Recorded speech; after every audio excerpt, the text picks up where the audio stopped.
अरावली की पर्वत श्रृंखलाओं के बीच बसी एक संकरी घाटी, जहाँ की मिट्टी पीले रंग की थी, मानो पहले से ही हल्दी से रंगी हो। यही कारण था कि इस स्थान का नाम पड़ा हल्दी घाटी।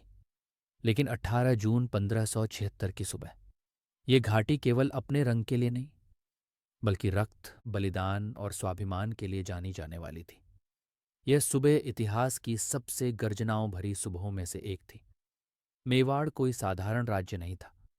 यह एक ऐसी भूमि थी जहां राजा पहले सम्मान चुनते थे और उसके बाद ही जीवन। यहीं जन्मा था एक ऐसा योद्धा जिसके लिए स्वतंत्रता सांसों से भी अधिक कीमती थी। नाम महाराणा प्रताप। लंबा, शक्तिशाली शरीर, चेहरे पर कठोरता और आंखों में ज्वाला। वह केवल एक राजा नहीं थे, वह मेवाड़ की आत्मा थे। दिल्ली की गद्दी पर बैठा था मुगल सम्राट अकबर। उसका साम्राज्य फैल चुका था।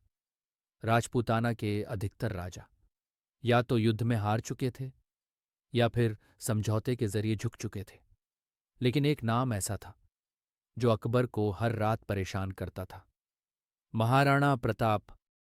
मेवाड़ अब भी स्वतंत्र था और अकबर को यह स्वीकार नहीं था। अकबर ने पहले तलवार नहीं उठाई, उसने दूत भेजे। संदेश साफ था, मेवाड़ मुगल अधीनता स्वीकार कर ले, महाराणा प्रताप को सम्मान मिलेगा, जागीर मिलेगी, मित्रता मिलेगी। दूत मेवाड़ पहुंचे, दरबार सजा। महाराणा प्रताप ने संदेश सुना। क्षण भर की चुप्पी के बाद वे उठे और बोले, मेवाड़ की धरती किसी बादशाह की जागीर नहीं है, और महाराणा प्रताप किसी के दरबार में सिर झुकाने के लिए पैदा नहीं हुआ। ये उत्तर अकबर के लिए युद्ध का ऐलान था। महाराणा प्रताप जानते थे मुगल सेना संख्या में बहुत बड़ी है। उनके पास थे लगभग 20 से 22 हजार राजपूत और भील योद्धा। साधन कम थे, लेकिन साहस असीम था। उनके साथ थे वीर राजपूत सरदार, जंगलों के स्वामी भील, और सबसे वफादार साथी चेतक। चेतक कोई साधारण घोड़ा नहीं था। वह रणभूमि में अपने स्वामी की आंखों की भाषा समझता था। मुगल सेना का घमंड। अकबर ने इस युद्ध की कमान सौंपी अपने भरोसेमंद सेनापति मानसिंह को।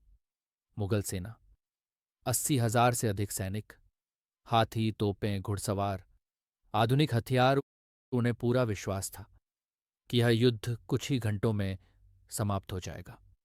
18 जून 1576 सूरज जैसे ही निकला, नगाड़ों की गूंज से घाटी थर्रा उठी।